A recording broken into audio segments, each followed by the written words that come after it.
Ram Ram Ram Hare Hare Hare Ram Hare Ram Ram Ram Hare Hare Hare Hare Ram Hare Ram Krishna, Ram Hare Ram Hare Krishna, Hare Hare Krishna Ram Hare Ram Krishna, Ram Ram Hare Hare Hare Hare Hare Ram Hare Hare Krishna Ram Hare Ram Krishna Hare Hare Hare Hare Ram Ram Ram Hare Ram Hare Hare Hare Krishna Ram Ram Hare Hare Hare Krishna Hare Hare Hare Krishna Ram Ram Ram Hare Ram Hare Hare Hare Hare Hare Ram Krishna Ram Hare Hare Krishna Hare Krishna Hare Hare Hare Hare Ram Ram Hare Ram Ram Hare Hare Hare Krishna, Hare Hare Krishna Krishna, Krishna Hare Hare Hare Hare Rama, Hare Ram Rama Ram Hare Ram Krishna Ram Hare. Hare Hare Hare Ram Ram Hare Hare Hare Krishna, Hare Hare Rama, Hare Krishna. Vanchakalpatarubhyascha kripa sindhubhyeva cha patitanam pavanebhyo vaishnavebhyo namo namah. Anantakoti Vaishnav वृंद की जय। नामाचार्य श्री हरिदास ठाकुर की जय। प्रेम से कहो श्री कृष्ण चैतन्य प्रभु नित्यानंद श्री अद्वैत गदाधर श्रीवासादि गौर भक्त वृंद की जय। श्रील प्रभुपाद की जय। All glories to assembled devotees, please accept my humble obeisances. This is Bhagavati Vasudha Devi Dasi from Mangalore, India. Please forgive me for stopping all of you from ecstatic chanting. As the next part of the session, I would like to read the 10 offenses to the holy name given by Vyasadeva in Padma Purana. 1. To blaspheme the devotees who have dedicated their life for propagating the holy name of the Lord. 2. To consider the names of demigods like Lord Shiva or Lord Brahma to be equal to or independent of the name of the Lord Vishnu.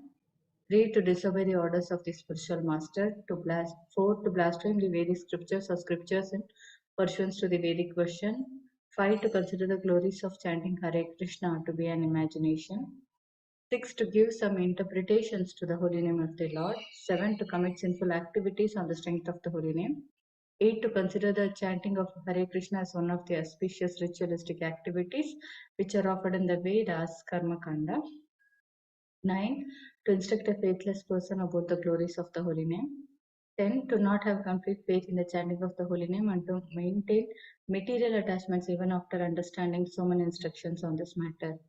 It is also an offense to be inattentive while chanting. Every devotee who claims to be a Vaishnava must guard against these offenses in order to quickly achieve the desired success, Krishna Prema. So Hare Krishna. So once again, I thank everyone for joining Bhakti Sangha conference call. Today we are really fortunate to have His Grace Gaur Vilas Prabhuji to enlighten us on the topic of Srimad Bhagavatam, verse 7.3.32 onwards. Before I hand over the call to Prabhuji, I would like to hand over the call to Tiffany Mataji for the brief introduction. Hare Krishna. Mataji, you are not greeting everybody? Okay, yes. I would like to welcome all of you. May I know who all are joining the call today? Hare Hare Krishna, Krishna. Vasudha Mataji, Dandavat Pranam, all glories to Srila Prabhupada. This is Vinita Gandharvika Devi Dasi from Texas College Station. Hare Krishna, Vinita Gandharvika Mataji, Dandavas Pranam, Srila Prabhupada ki jai. Thank you, Mataji, for joining Bhakti Sangha conference call. Hare Krishna. Hare Krishna, Bhagavati Vasudha Mataji. Please accept my humble obeisances. Srila Prabhupada ki jai, Guru Maharaj ki jai. This is Aditi Devi Dasi in Edmonton, Canada. Hare Krishna, Aditi Mataji, Dandavas Pranam, Srila Prabhupada ki jai. Thank you, Mataji, for joining Bhakti Sangha conference call. Hare Krishna. Hare Krishna.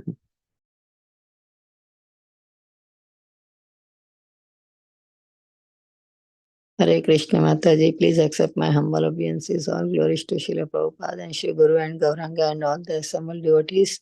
Yashamati Priya Devi Dasi Mataji from Chicago. Hare Krishna, Ishamati Priya Mataji, Dandavas Pranam, Srila Prabhupada ki jai. Thank you, Mataji, for joining Bhakti Sangha conference call. Hare Krishna. Hare Krishna. Hare Krishna. Go ahead, Mataji, go ahead. Hare Krishna Mataji, thank you Mataji. Hare Krishna Mataji, please accept my humble obeisances. All glories unto Srila Prabhupada and Guru Maharaj and all devotees here as well. This is Ekaradika Leela Devidasi from Iowa. Hare Krishna, Ekaradika Mataji, Dandavas Pranam, Srila Prabhupada ki jai. Thank you, Mataji, for joining Bhakti Sangha conference call. Hare Krishna. Hare Krishna.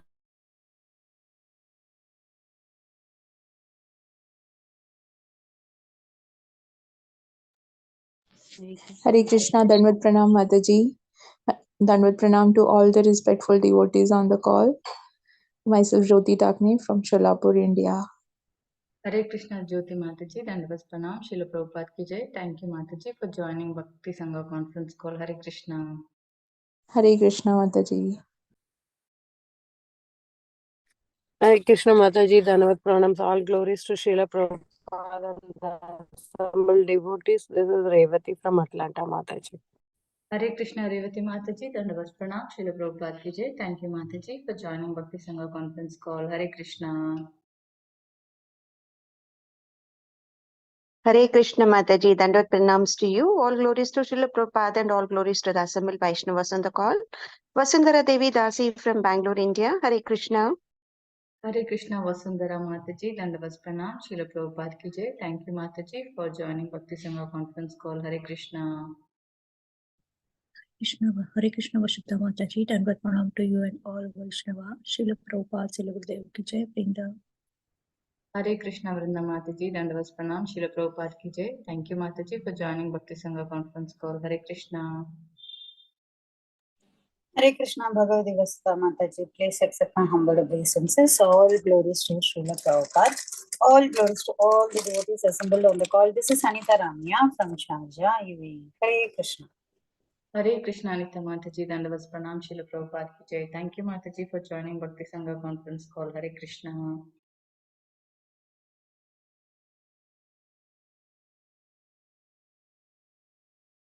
Hare Krishna, is there anyone who would like to introduce on the call? I welcome all of you once again. Thank you everyone for joining today's Bhakti Sangha conference call. Today we are really fortunate to have His Grace Gaur Vilas Prabhuji to enlighten us on the topic of Srimad Bhagavatam 7.3.32 onwards. Before I hand over the call to Prabhuji, I would like to hand over the call to Tiffany Mataji for the brief introduction. Hare Krishna Mataji, over to you. Hare Krishna Mataji. Hare Krishna, dear devotees, please accept my humble obeisances. All glories to Srila Prabhupada. This morning's class will be given by His Grace Gaur Vilas Prabhuji. Prabhuji came to Krishna consciousness in 2004, and he earned a MBBS degree from Grant Medical College. Gaur Vilas Prabhuji joined the ashram in 2010, and he was initiated as a disciple of His Holiness Radhanath Swami Maharaj in 2012. Gaur Vilas Prabhuji preaches in various medical and engineering colleges. He also conducts programs for doctors at Bhaktivedanta Hospital and in corporate environments. He is a teacher of Bhakti Shastri and Bhakti Vaibhav courses. He also conducts congregational programs in Mumbai and Maharashtra.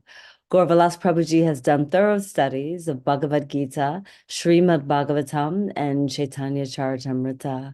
And we're so fortunate to take Prabhuji's association this morning. Hare Krishna. Hare Krishna. Thank you Mataji for that brief introduction.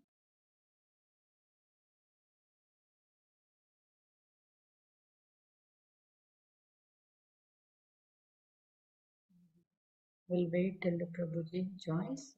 Till then, if anyone would like to introduce, they can introduce themselves.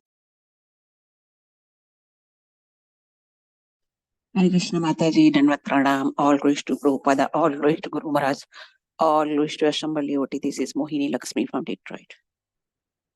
Hare Krishna Mohini Lakshmi Mataji, Dandavat Pranam, Srila Prabhupada ki jai. Thank you Mataji for joining Bhakti Sangha conference call. Hare Krishna. Mataji, you're Krishna, not Bhagavati joining in Vasudha. between, Mataji. Mohini Lakshmi Mataji. Mohini Lakshmi Mataji. Maybe she's muted. Okay. Go ahead, Krishna Kumari Mataji. Hare Krishna Bhagavati Vasudha Mataji, all glories to Srila Prabhupada and Guru Maharaj. My humble obeisances to you and all the devotees.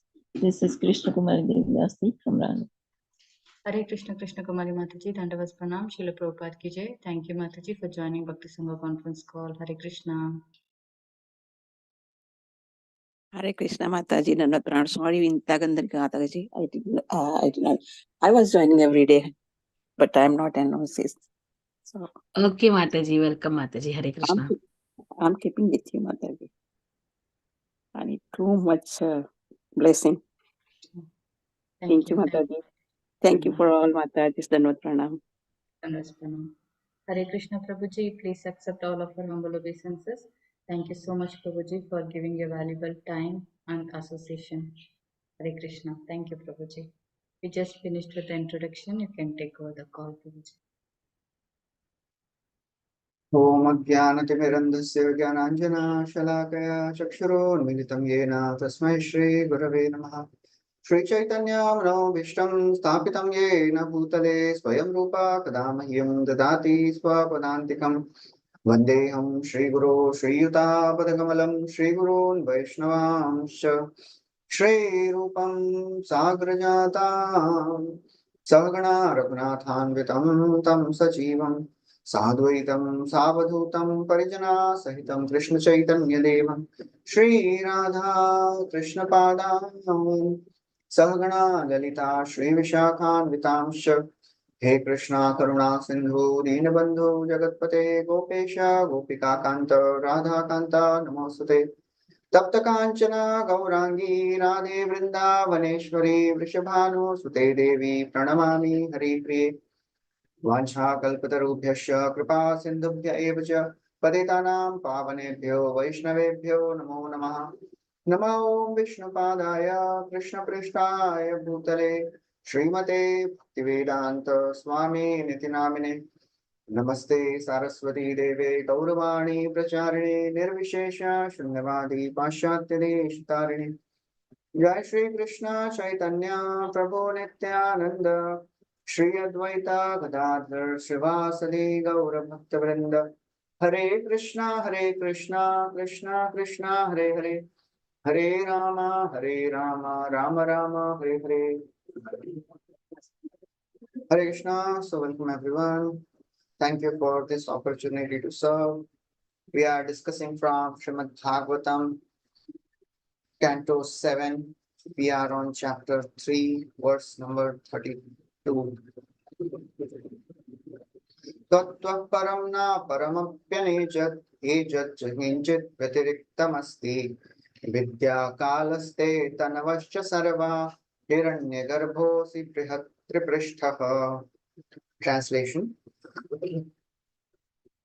There is nothing separate from you, whether it be better or lower, stationary or moving. The knowledge derived from the Vedic literatures like the Upanishads and from all the sub-limbs of the original Vedic knowledge form your external body. You are Hiranyagarbha, the reservoir of the universe. But nonetheless, being situated as the supreme controller, you are transcendent into the material world, which consists of the three modes of material nature. Purport: The word param means the supreme cause, and aparam means the effect. The supreme cause is the supreme personality of Godhead, and effect is material nature. The living entities, both moving and non-moving, are controlled by the Vedic instructions in art and science. And therefore, they are all expansions of the external energy of the Supreme Personality of Godhead, who is the center as the Super Soul. The Brahmanda, the universes, exist during the duration of a breath of the Lord. Yasya Ganeshu Shitakala Mathavalambya Jivanti Loma Vilaja Jagadandanathah. Thus, they are also within the womb of the Supreme Personality of Godhead, Mahavishnu. Nothing therefore is separate from the Supreme Lord. This is the philosophy of Achintya Bheda Abheda Tattva. Hare Krishna. So, this is a very unusual section where Brahma is being described and glorified as the Supreme Lord by Hiranyakashipu. So we know the story how in this pastime, Hiranyakashipu, he goes to the valley, Mandar mountain, valley of Mandar mountain, and he does intense tapasya there. With his hands raised, with his eyes looking up in the sky, standing on one toe, he did intense tapasya for thousands of years. And as a result, the entire universe was troubled. And everyone, all the devtas, they went to Brahmaji. And they said, they prayed to Brahma that please help us. We are really troubled by all these austerities this Hiranyakashipu is doing. So as a result, Brahmaji comes down he finds that the entire body of Hiranyakashipu is covered with an anthill. He is not to be seen. He sprinkles the water from his kamandalu and revives him. He gives him a very, very powerful body because his body was completely eaten by the ants. Hiranyakashipu, when he sees that, oh, Lord Brahma has come. So now in this section, he is glorifying Lord Brahma as the supreme personality of Godhead. So it is very, very confusing sometimes for a new person who has been coming to Krishna consciousness and hearing that Krishna is Supreme Lord. And here in the Bhagavatam itself is quoting a conversation where Brahma is described as the Supreme Lord. And Hiranyakashipu is giving such wonderful glorification. So, of course, I think in the previous lecture, some of the devotees must have explained about the reason why Hiranyakashipu, how to understand this. Of course, Hiranyakashipu is doing it to just flatter Brahmaji because he wants to get some benedictions. Because that's the nature of the world. When you want something from someone and we want by any way, then we don't mind flattering that person. Devotees, when they come together, they also glorify each other.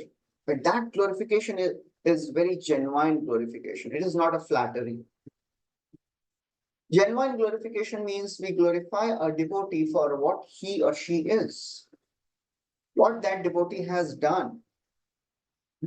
Because a devotee should be very, very careful. We should be very, very careful not to be hypocrite in our glorification or praise.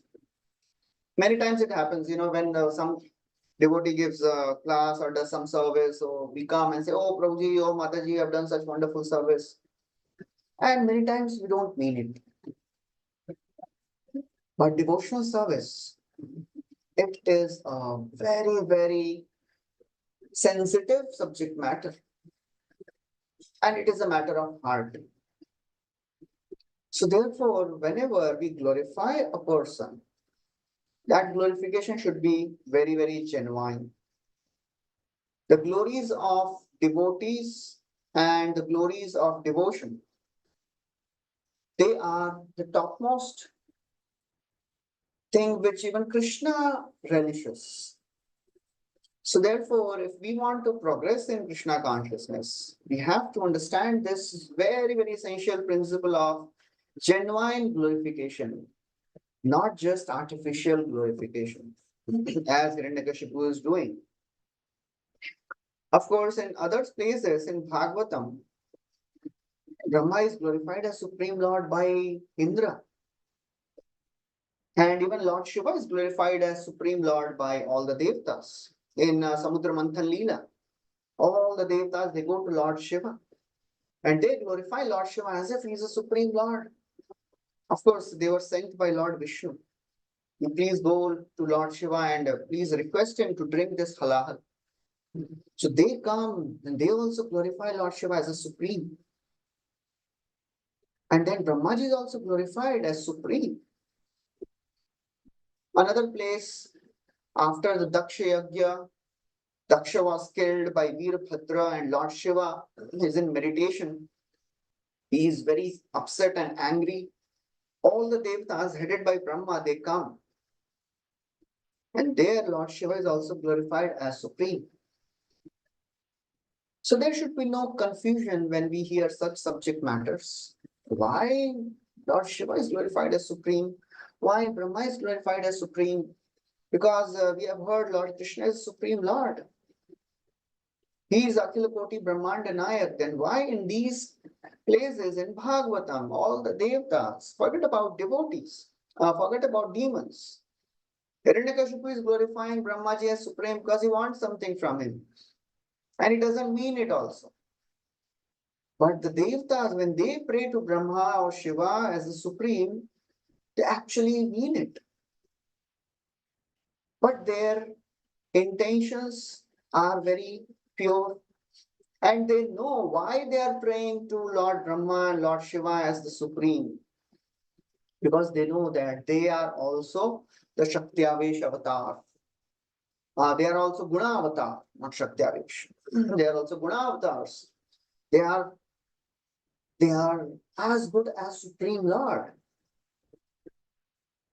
It comes in the fourth canto beginning, when Maitreya Muni is describing about the dynasty of Prasuti, Devahuti, and Akuti. There he describes the daughters, 9 daughters of Devahuti. One of them is Anusuya. Anusuya, she was married to Atri Rishi. And Atri Rishi, he did tapasya, and he wanted to get a child as good as Supreme Lord. And he was praying, he was doing intense tapasya, and he was offering his prayer. O Supreme Personality of Godhead, please fulfill my desires. O Supreme Person who is the controller of the universe, please grant me a son like you. He doesn't know who is Supreme Lord. Srila Prabhupada mentions there in the purport that he is not aware who is Supreme. He is just, calling the Lord by the powers of the Lord. Lord is Supreme Controller. Lord is Supreme Creator. Lord is supremely, he is the proprietor. He doesn't know. And therefore Brahma, Vishnu, Mahesh, all 3 appear. And then Atri Muni, very humbly, he bows down, he offers his respect. He understands that he is Lord Brahma because he is coming on a swan carrier and he has the kamandala in his hand. He is Lord Shiva because he is coming on a bull, Nandi, and he has a damru, a small, instrument which Lord Shiva has in his hand, damru. And he is Lord Vishnu because he has come on Garuda and he has chakra in his hand.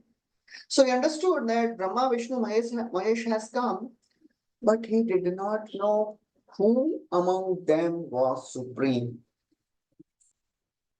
So he offers his prayers.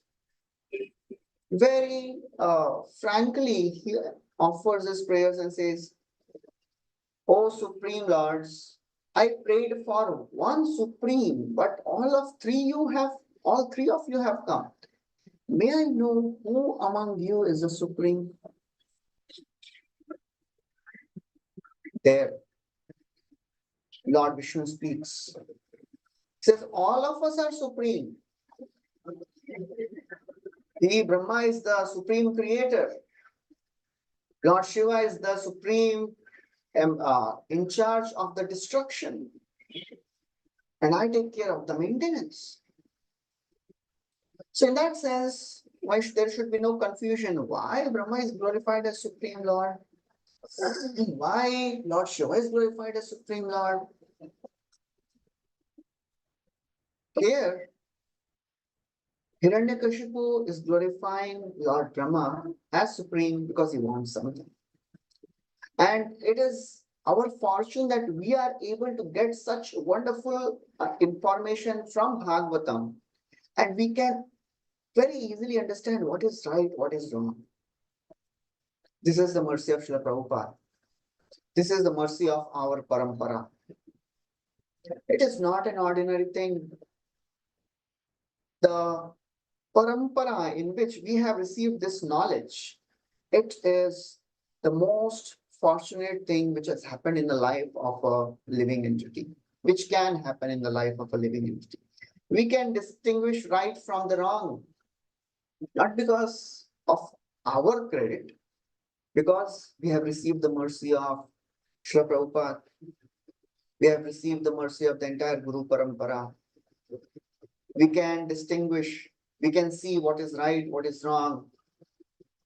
That is the rarity of the knowledge which we have received. It is very rare. Many times,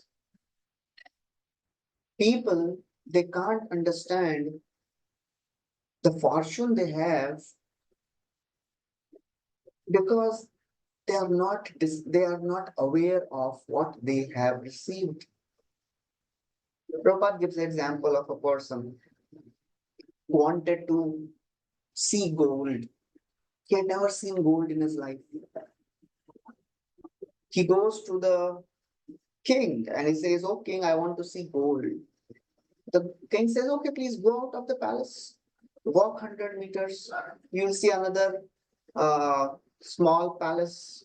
You enter that, go upstairs, first floor, open the door. There you'll find a safe there. Open that safe. Tell that person, somebody who must be guarding that safe. Tell that I have told. He will show you. There is gold inside." So this person went, and as he was told, he climbed and then he told the guard, "I want to see gold." The guard showed him the gold by opening the vault, and he said, "Oh, thank you, thank you. Now I realize, now I know what is gold." Guard closed the vault. He realized that the vault was also made up of gold. He was coming down by the same stairs. He realized the stairs were also gold. The road was also bedecked with gold on the sides, some places. That is our, condition. We have been given the highest process in the beginning itself. Nitya Siddha Krishna Prema Sadhya Kapunoy Shravanadi Shuddha Chitte Karoye Uday. So we have received the highest. What we have to, our whole life endeavor is to realize what we have received. To understand what is our fortune. Otherwise, if we don't realize what we have received, we may lose it. Yoyam niloke batapuri bhaga lokam punana munayo viyanti yesham grihana vasatiti sakshat gudham param brahma manushya lingam. In the 7th canto, after hearing the whole story of Prahlad and Narsimha, Yudhishthir Maharaj is thinking, just see, Prahlad is such a great devotee. For one person, Lord appeared in such a wonderful form. What is my condition? I am so fallen. Narad Muni is telling him, "Oh king, do you know what is your fortune? Yuyam niloke patapuri bhaga." In the entire human society, Nriloke, Yuyam, you, patapuri bhaga, you are the most fortunate. How I am most fortunate? Lokam punana munayo bhiyanti. The great saints and the sages and the rishis, they are doing tapasya for many, many lifetimes. Just to see a glimpse of a Supreme Lord. They are not able to see even the tip of the toe. Pantastu koti shatavatsarasam pragamyo vayo rathapi manaso munipungavana sopyasti yat prapada simnya vichinta tattvai govindamadi purusham tamaham bhajami. Even the great sages, rishis, munis, they are not able to see the tip of the toe after many, many lifetimes. Yesham grihana vasatiti sakshat. That same Supreme Lord is staying in your home, becoming your chariot driver, becoming your messenger, your friend, your close associate, your relative. Yesham grihana avasatiti sakshat gudham param brahma manushyalingam. That same Supreme Personality of Godhead is staying in your house as a human being. In the form of a human being. Can you understand what is your fortune? Our whole endeavor in our Krishna consciousness to realize what we have received. Because the more we realize what we have received, the more we will value it. And the more we will actually relish what we have, and we will get benefited. Otherwise, if somebody gets a diamond and he doesn't realize what is the value of the diamond, he may think, "I don't know what is this." and that person may continue to stay as a beggar, So therefore, we have to understand our whole process of Krishna consciousness is to make us realize what is this holy name? Nam Chintamani Krishna Chaitanya Rasa Vigraha Purna Shuddha Nityamukta Abhinnatvat Nam Namino. Holy name is not different than Supreme Lord. We have heard this hundreds of times, right? But in our contaminated, conditioned state, we can't appreciate this verse. That is our fallen condition. But still, even if a devotee is fallen because of his anarthas, we can't understand, but still, we should have faith in the previous acharyas. We should have faith in the words of our gurus, Srila Prabhupada, and all the parampara. Etam sastaya paratmanishta adhyasitam purvatamay maharshibhi aham tarishyami duranta param tamo mukundangri nishevayeva. This is a prayer spoken by Avanti Brahman after he takes sannyas, after he leaves everything, takes to the rounds order, and that time he speaks this verse. Chaitanya Mahaprabhu, when he took sannyas, he also spoke this verse as the sannyas mantra. Etam sa asthaya paratmanishta. I have faith in the words of the previous acharyas, Purvatamai Maharshibhi. What will happen by putting faith in the previous acharyas? Aham tarishyami duranta param. I will also cross this thick, dark, deep ocean of material existence. Tamo mukundangri nisheva yeva. I'll take shelter of the lotus feet of Lord Mukunda, keeping faith in the parampara. I'll also cross. So that's what we have to realize, what we have received. With every year passing by, life is getting exhausted. With every rising and setting of the sun, a person is coming closer to death. Now we have entered 2024. One more year has passed by. People celebrate New Year, but many times they don't realize life is going by. But devotee is not coming closer to death. He is coming closer to eternal life. That is what Bhagavatam says. Ayur harti vaipumsam udyam astanchayannasau tasyarte kshanau nita uttama shloka vartaya. Because the devotees are uttama shloka varta. Because they are discussing about the Supreme Lord every day. Every moment they try to be conscious of Krishna. They are not coming closer to death. They are coming closer to eternal life. Important word in this sentence statement is they are trying. They may not be able to remember Krishna always, but they are trying.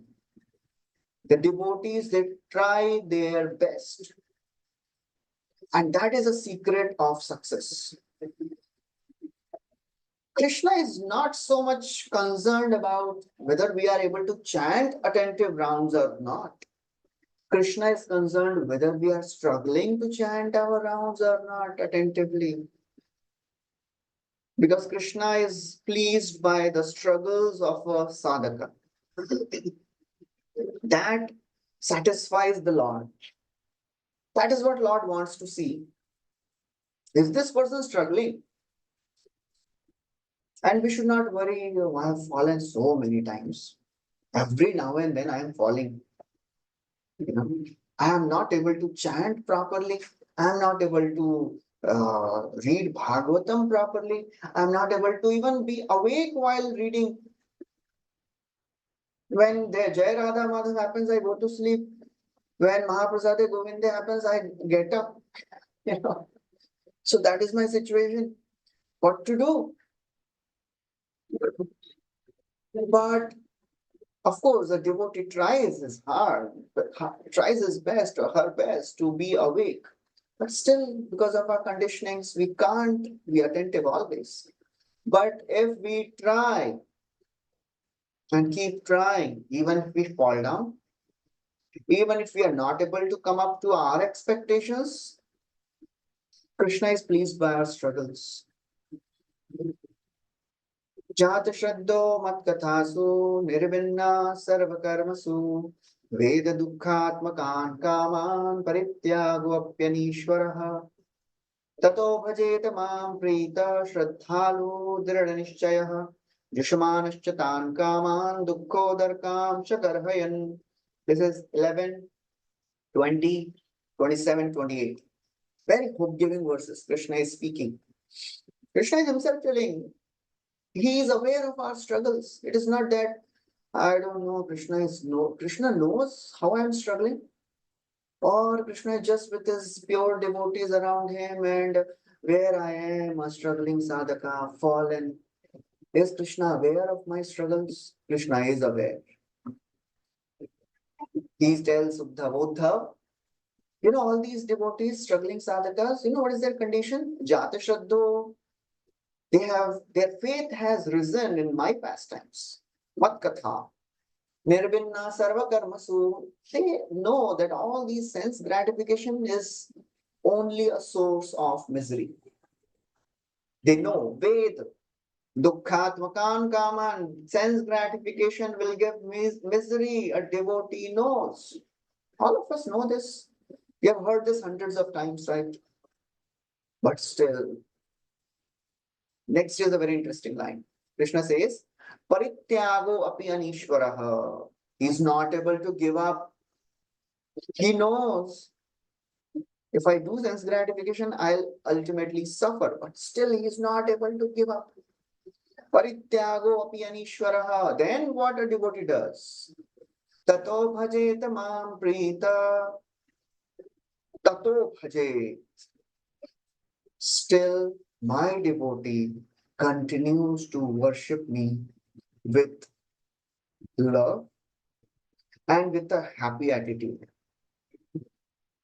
This is an injunction. This is what Krishna expects from us. We should not become depressed and sad seeing our fallen condition. Happily, we should struggle. Prita, Krishna is telling my devotee should struggle with happy mind. Having faith, Shraddhalu, and a Dridhanishchaya, he should be determined, he should have faith. All the while, repenting for his sinful activities. That is what Krishna expects. So therefore, as a practicing sadhaka, we should first of all remember always what we have received, and we should always be in struggling mode, never ever giving up. But there are three zones. One is comfort zone, other is stress zone. In between these two is stretch zone. We should not be in comfort zone, or we should not be in stress also, but we should be in a zone where we stretch ourselves a little more than what we can do comfortably. Oh, I can do my 16 rounds nicely and I'm able to read Bhagavatam. My life is going good. I'm really wonderfully happy. Try to increase something. Many people make New Year resolutions. Of course, we know that this is not New Year according to our calendar, but still, whatever inspires us to practice bhakti, we should do it. Try to make some more efforts to come close to Krishna. And Rupa Goswami, he describes in Bhakti Rasamrita Sindhu, there are 9 symptoms of practicing, of a perfected being, a bhava bhakta. A person who is at the level of bhava, bhava means the stage of devotional service, the 8th stage, Adav Shraddha, Sadhu Sangha, Bhajana Kriya, anartha nivritti, nishtha, asakti, ruchi, nishtha, ruchi, asakti, bhava, prem. Bhava. What are these? What are the qualities of a bhava bhakta? He gives 9 wonderful qualities of a bhava bhakta. And as the aspiring devotee, we should try to develop these qualities. For a bhava bhakta, it comes automatically. For a sadhaka, it should be practiced. It should be cultivated. First is avyartha kalatvam, never wasting time. Whenever possible, try to remember Krishna. Fill our entire day with activities of Krishna consciousness. Whenever we get time, apart from our daily routine activities, whenever we get time, we try to do something which reminds us of Krishna. Vagbhistuvanto manasa smarantas tanva namantopyanisham na yukta bhakta shravannetra jale samagram ayu harereva samarpayanti. Prabhu Goswami quotes this verse. He says, a devotee continues to praise the Lord. Vagbhistuvanta, with his words, he is glorifying the Lord.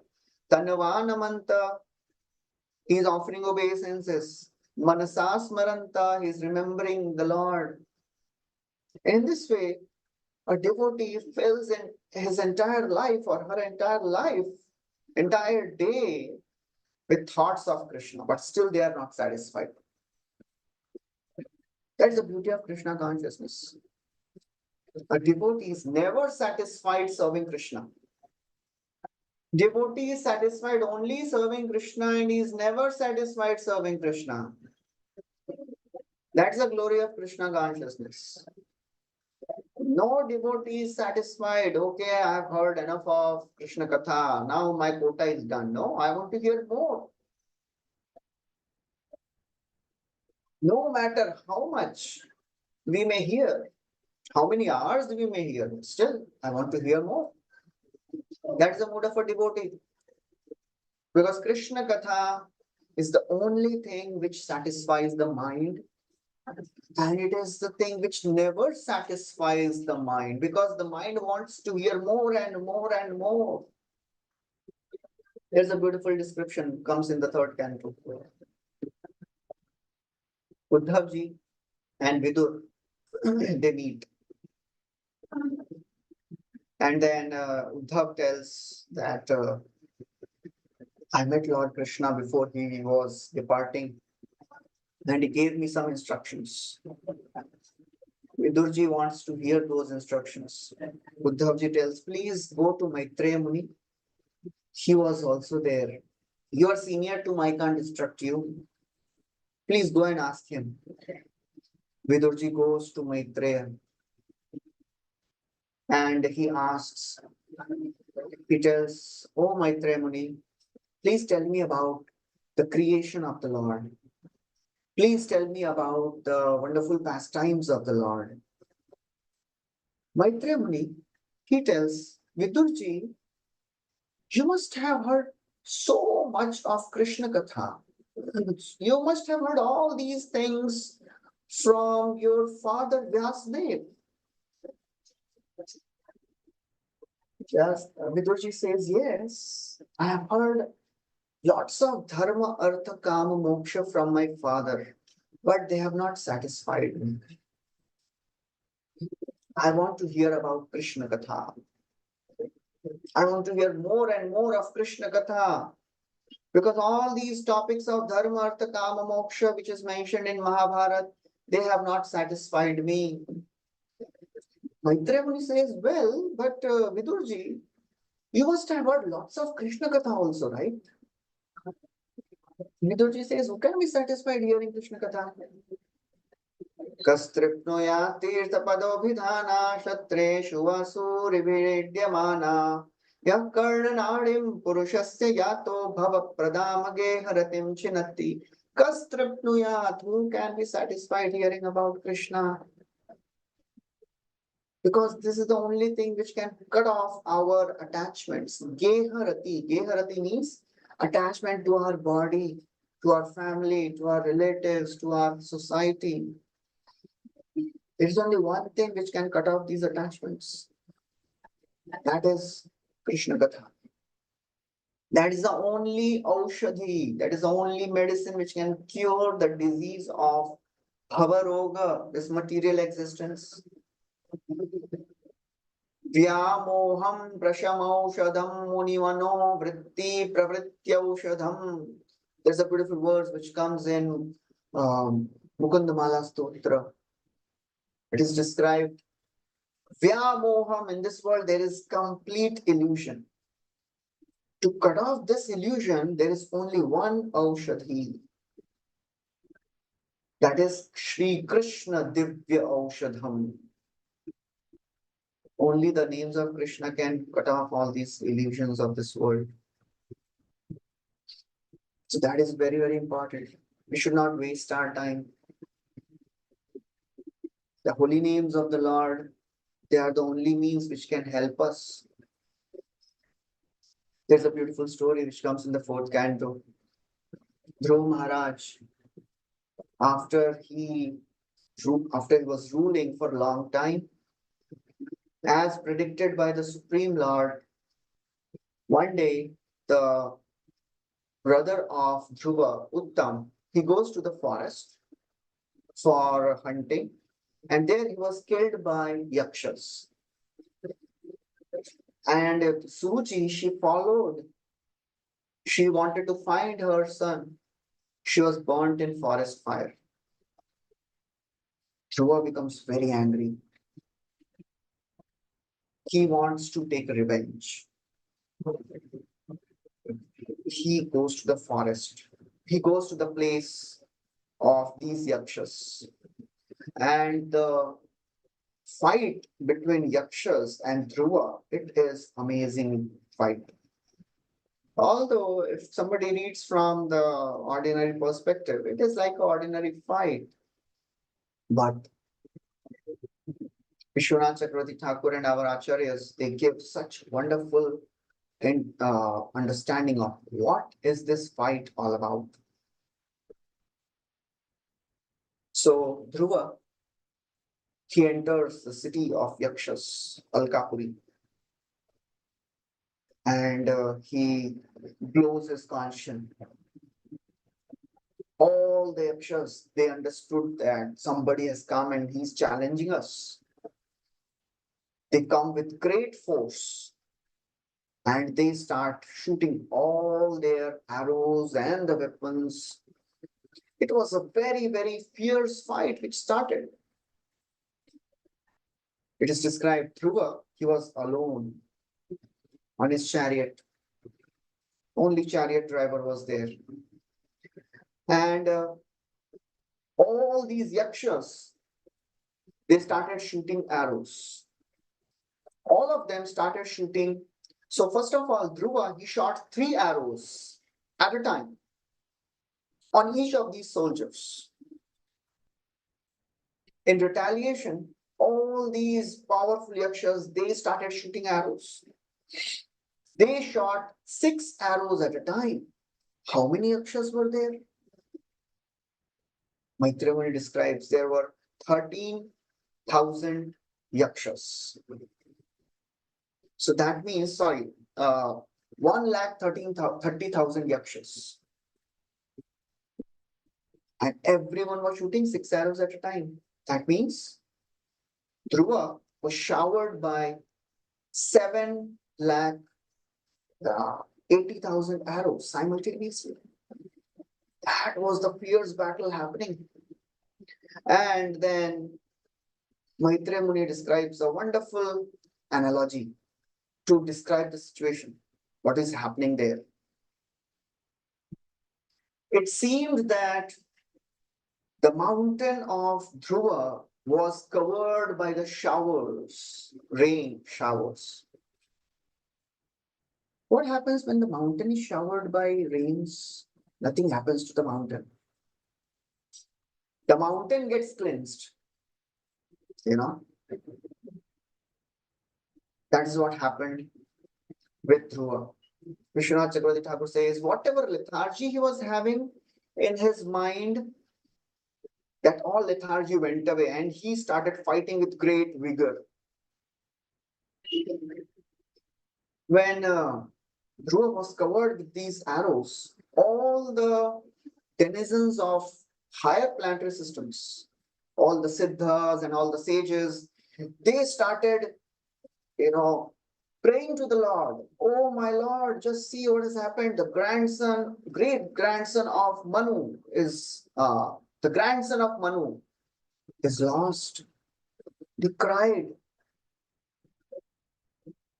It is very, very important to understand whenever a devotee is in struggle, is in trouble, he's struggling, he is not alone in his struggle. Every one of us, we should never ever think that we are alone in our struggle. Who will help me? Everywhere desires the welfare of a devotee. All the devatas, all the sages, our entire parampara, they're all desiring our welfare. So why we should fear? Why we should fear our anarthas? We should not focus on our anarthas because we should try to focus on Krishna. It may seem that we are losing the battle, just like Dhruva seemed to lose the battle. But very quickly, Dhruva came out of that. And then Yakshas, they started shooting more arrows. And Dhruva, he took his bow and arrow and he was, shooting with such fierce strength. All the Yakshas, they started falling down. Their legs, their hands, their heads were getting cut. The entire battlefield was full of blood. Hands, legs, the helmets and the jewels they were wearing, they were scattered on the battlefield. And after some time, all the Yakshas, remaining Yakshas, they ran away. They became fearful. It is very interesting. Dhruva, he didn't fight back because he was a Kshatriya, and a Kshatriya never shoots a person who is running away. It was now completely empty place. Everybody disappeared. But Dhruva was a very, very intelligent person, intelligent devotee. He said, no one knows the plans of these mystic yakshas. This is very, very important. In our fight with our anarthas, in our fight with material energy, sometimes it may seem that we are winning over, Since last 1 month, I didn't have any bad thoughts. It seems I am getting purified. It seems I am winning over. But we should be always careful. A devotee should never ever become careless in his fight against Maya. Bharat Maharaj is a classic example of this. He became little inattentive and he got trapped. Now, all these yakshas, they disappeared. Nobody is there. Dhruva, he enters a city of yakshas and is looking around. In some time, immediately, he starts hearing a tremendous sound from the sky. The entire sky became filled with black, smoke.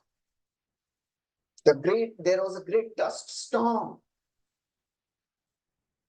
Immediately he saw that from the sky, it was a rain of pus, blood, mucus, stool, urine.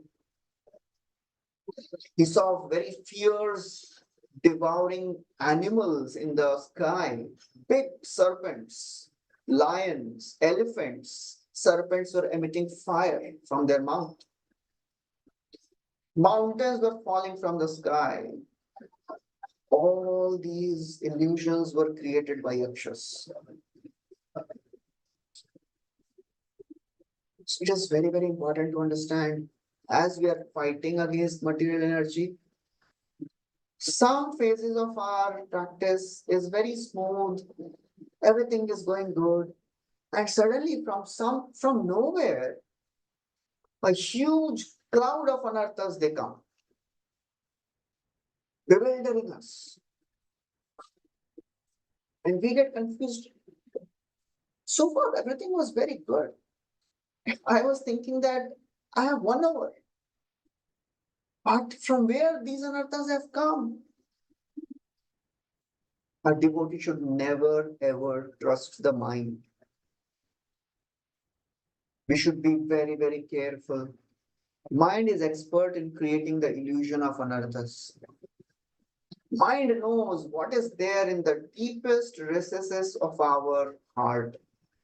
What type of anarthas are there in our heart? And the mind brings up all those anarthas at the least expected moment. And we get bewildered. What's happening? Why is this happening? So far it was going good, you know.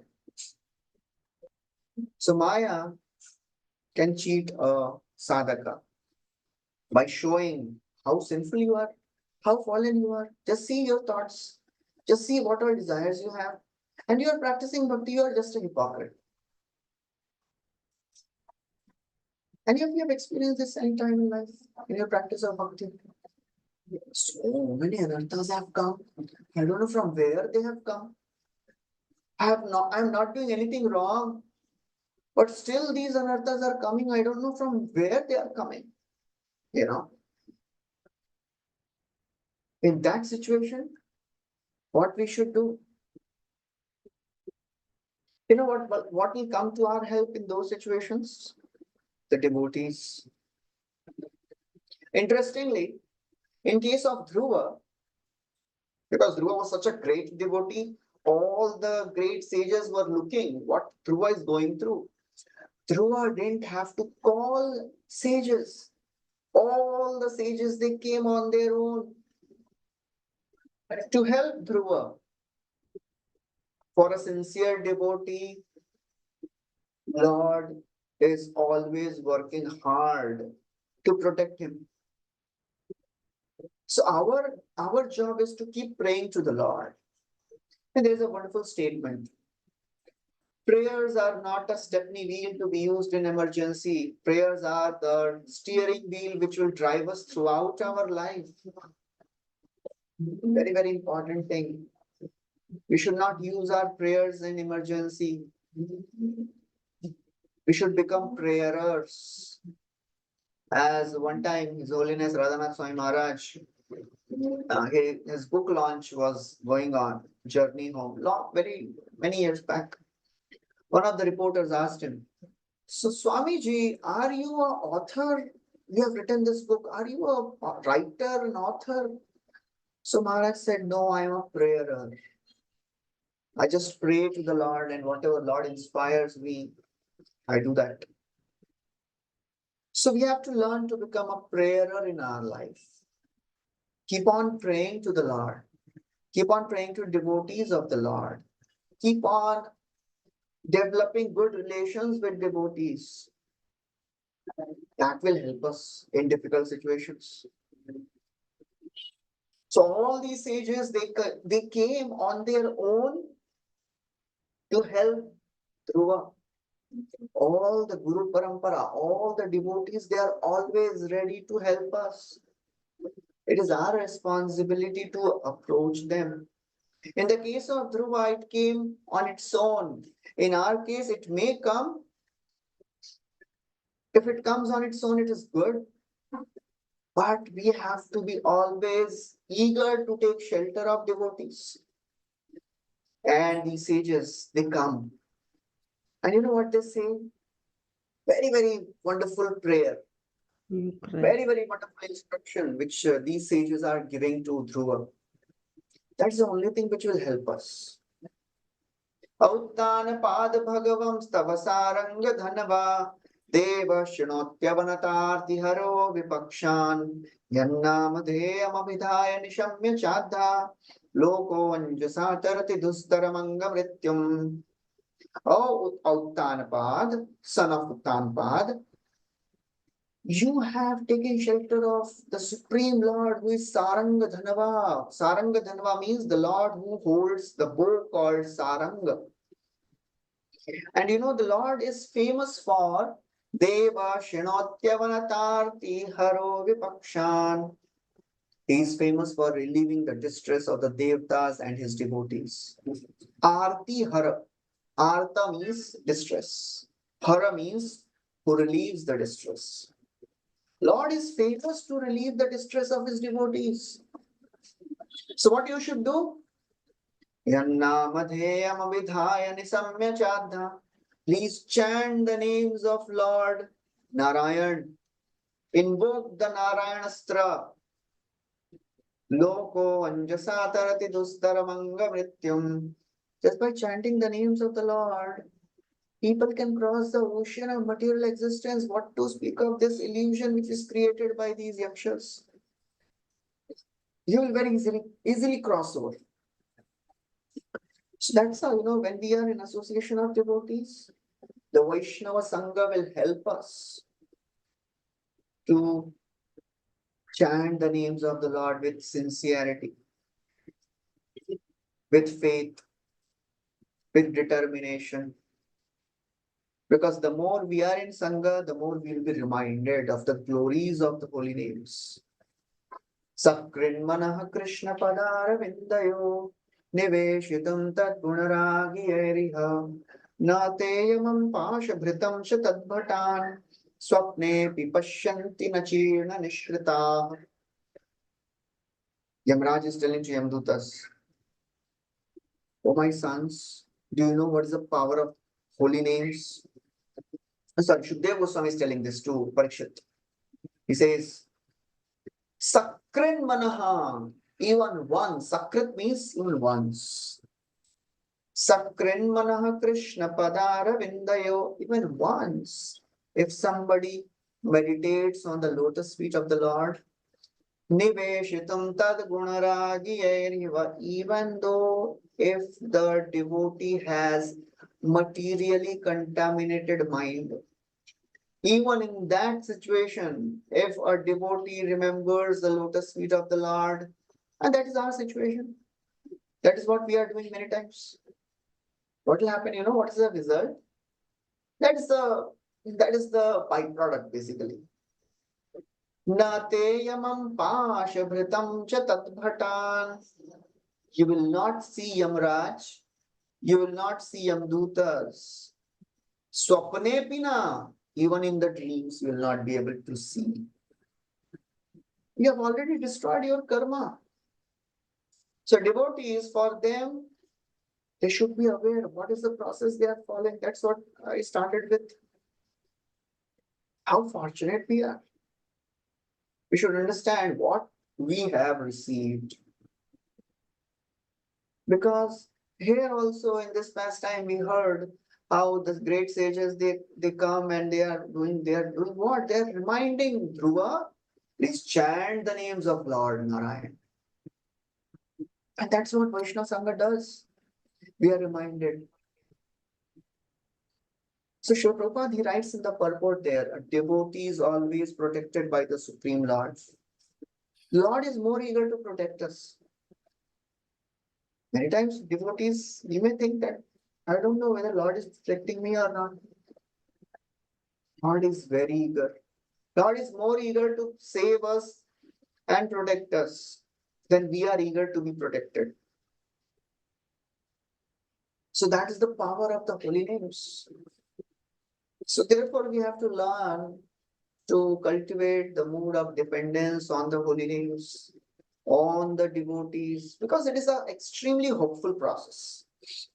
No process is as hopeful as the process of Krishna consciousness. This is a path which is full of only hope. And if somebody is thinking, I am feeling hopeless, that means they have not understood the process.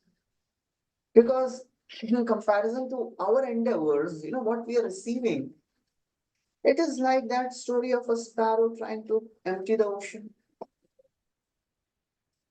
Vishwanath Chakravarti Thakur writes in one of the purports somewhere in Bhagavatam. He says, when a devotee practices Krishna consciousness, bhakti, trying to empty his anarthas, what is his endeavor compared to? His endeavor is compared to a person who is given a straw of grass and he is told, you have to empty the ocean. And what is the process? You dip that grass into that ocean and then take out. What will come? One drop will stick to that grass, you throw that water away. Again, put the grass. That is how you have to empty the ocean. So, is it possible to empty the ocean in this way? In this lifetime, in hundreds of lifetimes? That is our endeavor. Our endeavor is like that blade of grass. But, you know,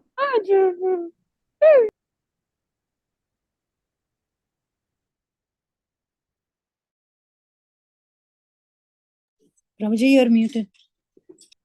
yeah. So that is our endeavor. So we should not be discouraged hearing this, because if we show ours that small endeavor consistently throughout our life, then we'll attract the mercy of Garuda. That is our hope. Because our endeavor is nothing in comparison to what we want to achieve. Lord just wants to see, are we sincere? Our endeavor will not make any difference. But Lord can make any huge, Lord can do anything, right? What is difficult for him? If the Lord desires, okay, I want to get this devotee to my abode, immediately it will happen, right? Only thing Lord wants to see is our endeavor. So nobody should be hopeless, because this is unlimited hopeful path. And Mahaprabhu is there. What better combination than this? We have got the wonderful process of bhakti. We have got this process of Gaudiya Vaishnavism. In that we have been connected to a ISKCON, Srila Prabhupada.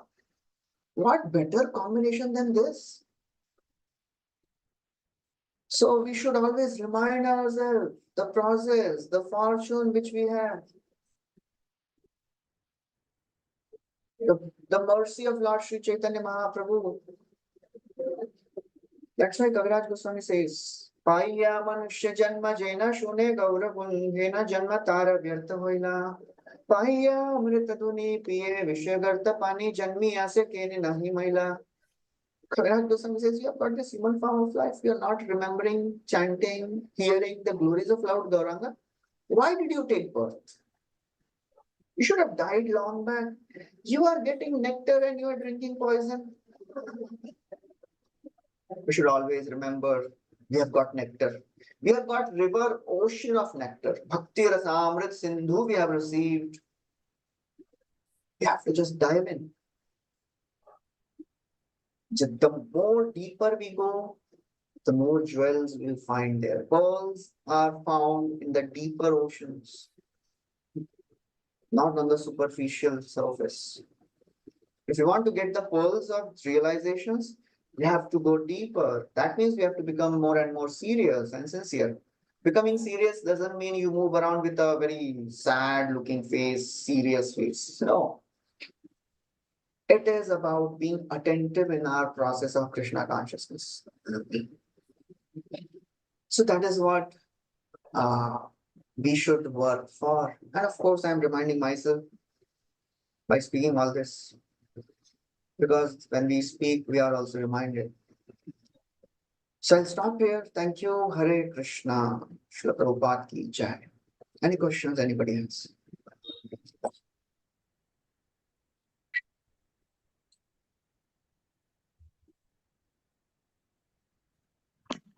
Thank you, Prabhuji. Thank you so much for this very, very beautiful class, Prabhuji.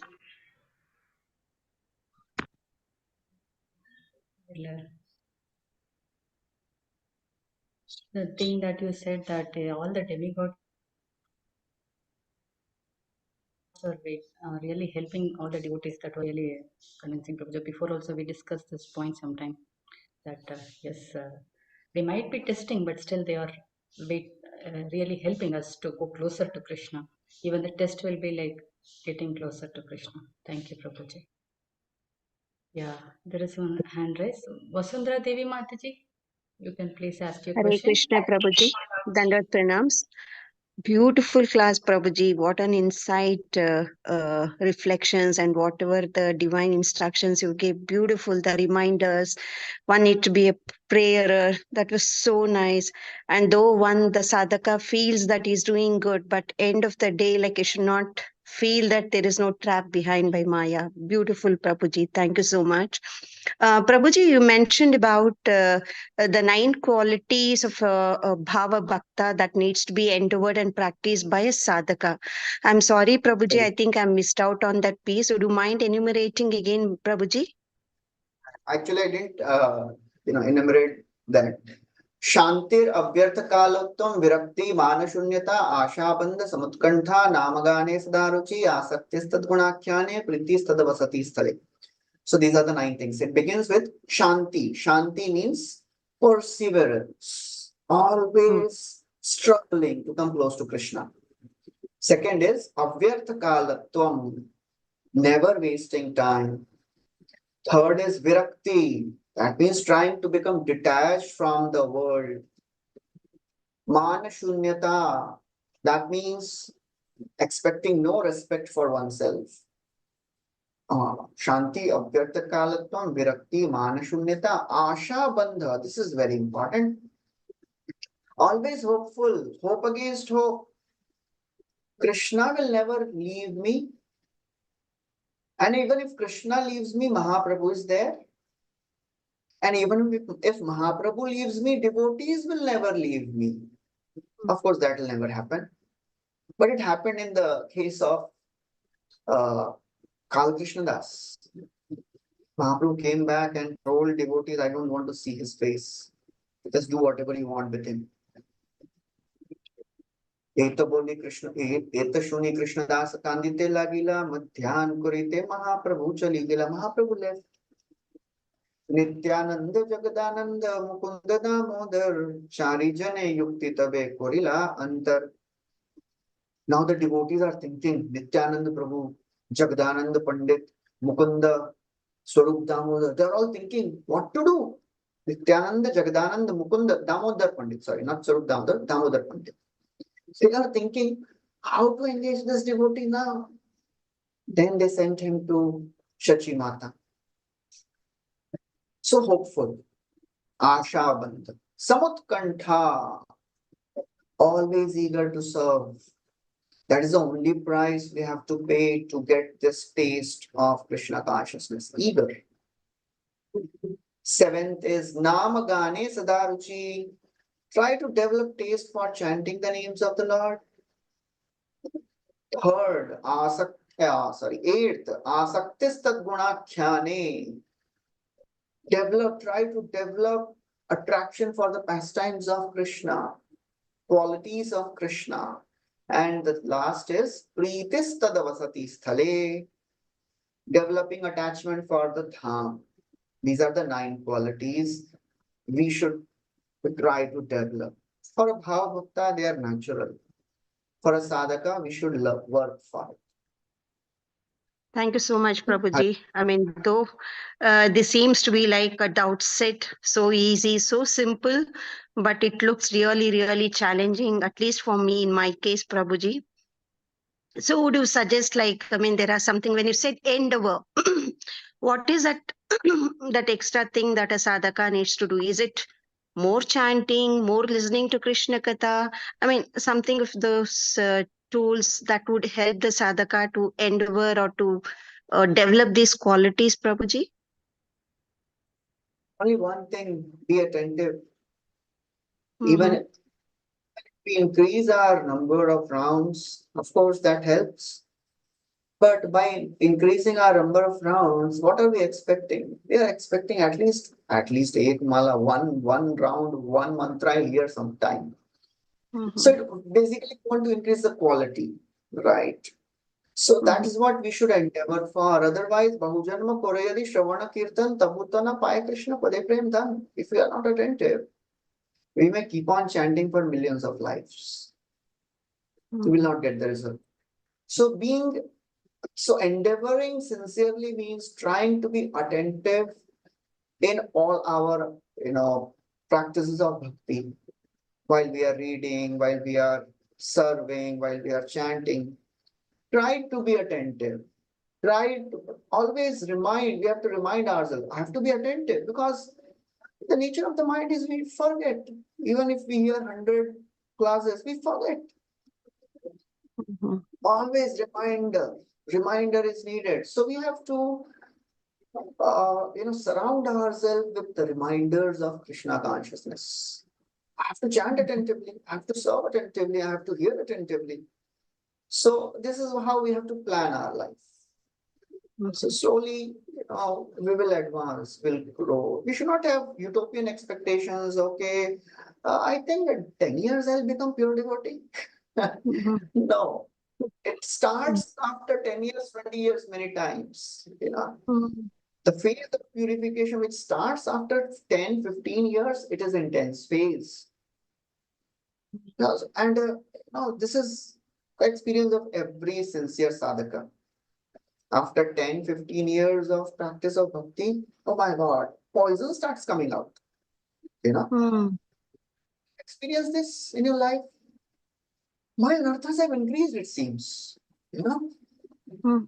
Previously they were not like that. Now I am experiencing so many nasty things. That is the phase of purification we go through. That means they are coming out. We should not be disturbed. Of course, we get a little sad seeing our fallen condition, but that condition, that fallen situation should not hamper our enthusiasm to practice bhakti. That should impel us to practice more sincerely. So that is how we have to always remind ourselves. Thank you so much, Prabhuji. Hare Krishna. Dandvat pranams. Thank you, Mataji. Next, I request Shivakumar Prabhu, you can ask your question. Hare Krishna. Thank you, Mataji. Hare Krishna, Prabhu. Then out comes Prabhu. Prabhu, one question on the point that you talked about today. Prabhu, I think last session also you talked about being not seriousness, sincerity is not about externally being serious, but internal. So that's something that I observe in my experience, Prabhu. In my interaction with others, especially non-devotees, who I have to interact on an essential basis, I have this tendency of being serious or very hard with them, for there is fear that they might dilute my determination internally. I think that creates some unfavorable circumstance, Prabhu, for sadhana itself. It's exactly like you said, it's not internal, but the tendency is to be external, that there is fear that they might dilute my determination, for they are not serious practitioners, but I have to essentially interact with them on a day-to-day basis. So I just wanted to hear your wisdom on some suggestions, Prabhu. Yeah, of course, when we are interacting with people outside who are not interested in bhakti, we have to be very careful not to share these 6 things. Dadati, pratigrihnati, guhyam akhyati, bhunte bhojayate. These 6 things should be avoided. Apart from that, a devotee should always be very, very friendly and respectful towards everyone. Even to those who are envious. The Madhyam Adhikari has 4 types of dealings with 4 types of people. Ishware, Prem, devotee. Ishware, tad adhineshu, Maitri, Balisheshu, Kripa, and Dushatsu, Upeksha. That means one has to love Krishna, make friends with devotees, give mercy to the innocent, and neglect the envious people. So what is this envious people? Who are these envious people? And how we should neglect them? Upeksha. Bhaktivinoda Thakur describes in Jaiva Dharma. What is this Upeksha all about? He says, when we meet some people who are envious, we should never ever discuss anything spiritual with them. That is Upeksha. We can have a casual conversation with them. We can ask them, how is your life going on? How is your family? How are you? We should never ever discuss anything spiritual with them. So that is how we have to be very strict. Being strict does not mean I'll not talk to this person. He's not at all interested in spiritual life. So we have to be careful. If that person is speaking some negative things, stay away. But we should not disrespect them. So that will create, little more disturbance in our life. So we should be friendly. In fact, Bhaktivinoda Thakur says that a devotee is the first person to help an envious person when he needs it. So that's how we are creating a favorable situation that someday that envious person can also become devotee. He'll feel, oh my God, this person helped me.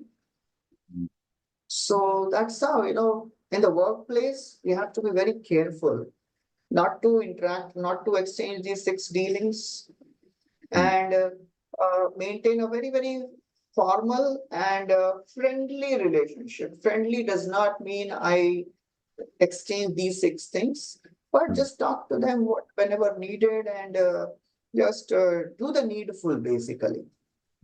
If they need some help, please help them. So that is very, very important. That way you'll be peaceful and they'll not trouble you. Otherwise, if we don't talk to them nicely, they want to disturb us the first. That's how we have to be, we have to make a comfortable workplace so that our bhakti should go on very nicely. Whatever is needed for that, we should do it. So that is what Bhaktivinoda Thakur describes. Thank you so much for making a lot of this. Thank you. Hare Krishna. Thank you, Prabhuji. Now I request Mayank Gupta. Prabhu, you can ask your question. Hare Krishna, Prabhuji, and pranams. Thank you, Prabhuji, for the class. Prabhuji, I want to ask that in the beginning, as in this present situation, we have got this bhakti yoga by the mercy of Srila Prabhupada very easily. So how can we, in the beginning, we can be sincere for what purpose? Because sometimes our mind create a crisis that what is the need of becoming serious? Because in the present, in the beginning, we don't get any taste in practicing bhakti. Then we get diverted in becoming serious. Thank you, bro. कृति साध्या भवेत् साध्य भावा सा साधना विधा नित्य सिद्धस्य भावस्य प्राकट्यम हृदि साध्यता. That is the definition of sadhana bhakti, what we are practicing. Kriti sadhya, we are engaging our senses in the service of the Lord. Why? We have no taste, then why we are engaging? For 2 reasons. Because we have heard from the gurus and we have read in the scriptures. So that is the foundation of our practice, not the taste. Because sadhaka has no taste. Then why sadhaka practices? Because he is very firm in his understanding. That's why for a sadhaka, reading scriptures is very, very essential. It is not an option. It is not the thing we do when we have time. We have to find time. Otherwise, we'll become sentimental devotees. Srila Prabhupada, one time he installed Jagannath, Baldev, Subhadra in one place in the beginning days. And he was leaving, And he told the devotees, please study scriptures. Please read Bhagavad Gita, Bhagavatam. Otherwise, you will think that why my spiritual master has put this burden of the deities around my neck. The Archa Vigraha will become Galagraha. Galagraha means a burden in the neck. So a sadhaka means his intelligence is soaked in scriptures. That is the impetus for a sadhaka to struggle. Not the taste, because there is no taste. The only impetus is the the conviction which the sadhaka has in the scriptures. The more we read, the more we become strong. Marga babhuva sandigdha tinai channa samskrita na abhyasyamana shutayo dvijay kalena chahata. Just like in the village, there are two fields, and in between there is a small pathway. In Hindi, they call pagdandi. So people, they keep walking on that. That's how the path remains. In the rainy season, what happens? Nobody walks. The path gets covered with grass. Shukdev Goswami tells, this is the same thing which happens with a student. Na abhyasyamana shutayo. If we don't do abhyas regularly, if we don't study regularly, our mind will get covered with doubts. The path of our Krishna consciousness will get obscured. So our scriptural knowledge, reading regularly is very, very important. So that will keep us going. Okay, thank you. Thank you, Prabhu. Krishna. Thank you, Prabhu. Now I will request Radha Jyoti Mataji. You can ask your question. Thank you, Mataji. Hare Krishna and Dandavat to you. Hare Krishna, Prabhuji. Dandavat pranam to you. Prabhuji, I have questions. Prabhuji, my first question is, you said about mood of dependency. So could you please teach how to cultivate the mood of dependency? By accepting whatever comes in our life with a grateful heart and praying to the Lord to give us strength to go through that situation. That's the beginning of depending on the Lord. There's a wonderful prayer. Oh Lord, give me the strength to tolerate the things which I can't change. The wisdom, the strength to change the things which I can. And the wisdom to understand the difference between the two. So the beginning is praying to the Lord. Whatever happens in my life, I'll pray to the Lord. Give me strength or give me tolerance. That is how we depend on the Lord in all the situations. Whatever happens in our life, we turn to Krishna for strength to deal with the problems or to tolerate the problems. Strength to serve the devotees and serve the Lord. And protection from deviation and distractions. So for all these things, we depend on the Lord. So the prayers are very important so that we remain dependent on the Lord, because everything ultimately comes from the Lord only.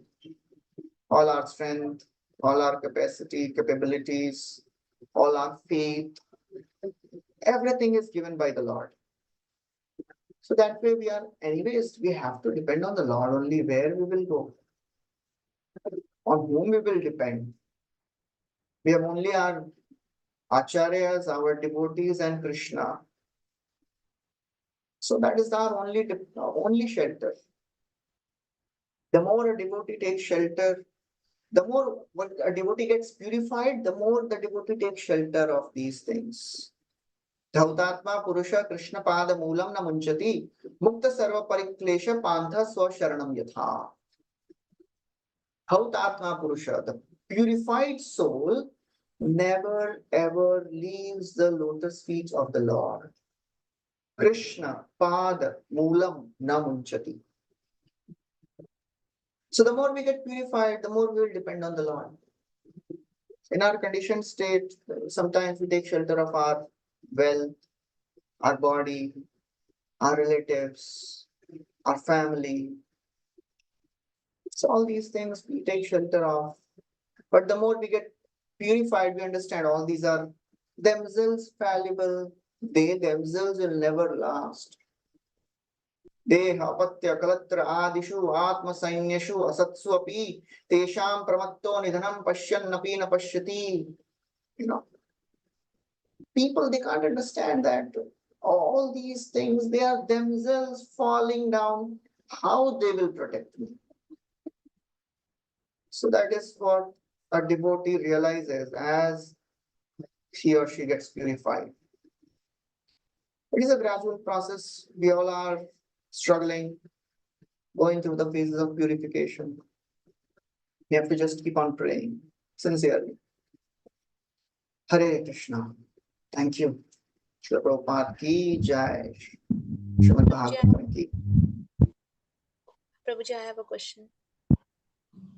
Okay. Yes, I think I'll take this is the last question. Yeah. Okay, Prabhuji, in the material world is so subtle. So how will understand that mind is satisfied? Because there is one condition, right? Mind can be hungry and mind will be satisfied. So both the conditions are going in devotion. So how will understand that it's not on the material level, because it's so subtle, it's very impossible to discriminate it. So could you please teach on this? No, it should not be a difficult thing to understand whether anything which increases our connection with Krishna, that we have to accept it. Anukulasya sankalpa pratikulasya varjanam. This is a simple parameter to judge. Anukula, whatever is favorable, accept it. Unfavorable, reject it. So whether our mind is desiring something which is favorable for Krishna, oh, that is great. I'll accept it. If it is desiring something unfavorable, I'll reject it. That time it is hankering for the material things. So our basic fundamental question is, will it bring me close to Krishna or take me away from Krishna? So that is the deciding factor, whether our mind is hankering for the right thing or wrong thing.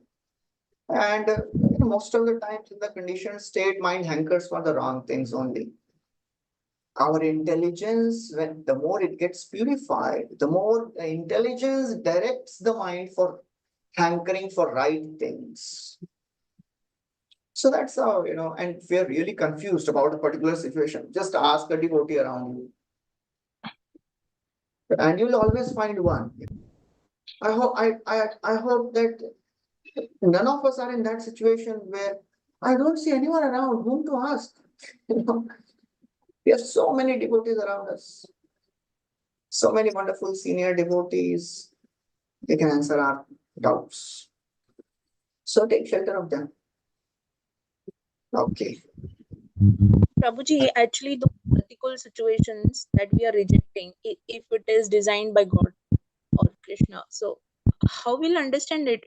My question to you was that you told to reject the pratikul situations or the things that are coming, and if it is designed for the purification, ultimately we are not able to discriminate. It's designed for us, because rejecting is going in a comfort zone from uncomfortable zone, right?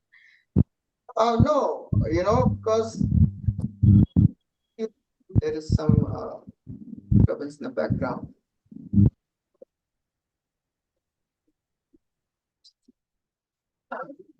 Actually, whenever any situation comes in our life, as a natural instinct, we all want to just rectify our situation and bring our situation to a stable level, right? That everybody has to try.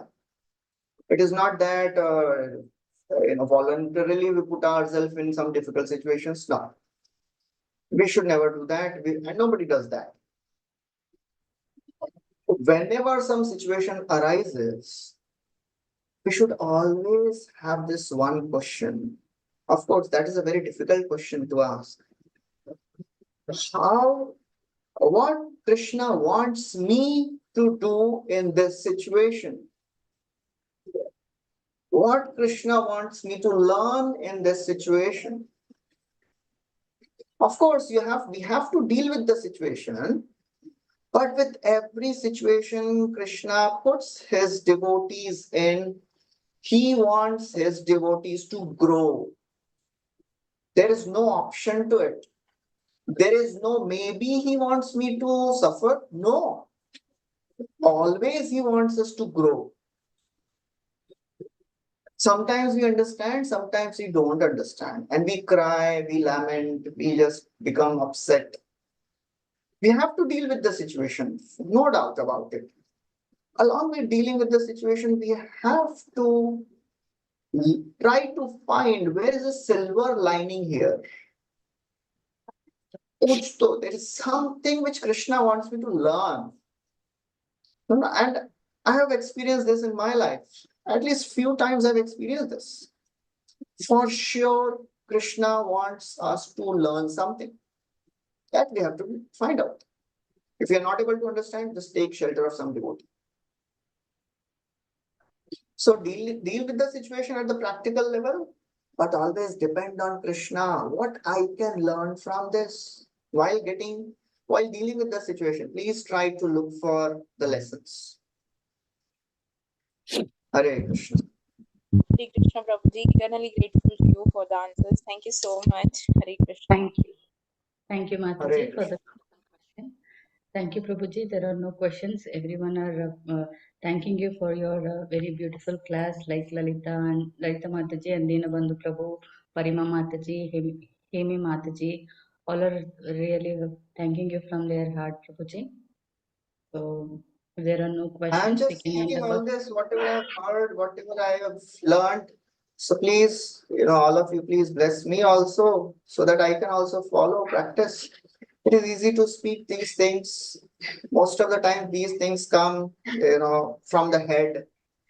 Because I have heard, we have heard, so we speak. And some things we have seen, so some things we can experience. But most of the things we are repeating whatever we have heard. So please bless me so that I can also practice in my life. We are all in the same journey, same boat. Thank you for this opportunity. Hare Krishna. Thank you. Thank you so much, Prabhuji. Really helps a lot. Let's pray our obeisances to Prabhuji and all the Vaishnavas. Vancha kalpatarubhyascha पावनेभ्यो वैष्णवेभ्यो नमो नमः। जय प्रभु की जय। Prabhuji, Hare Krishna. Thank you so much.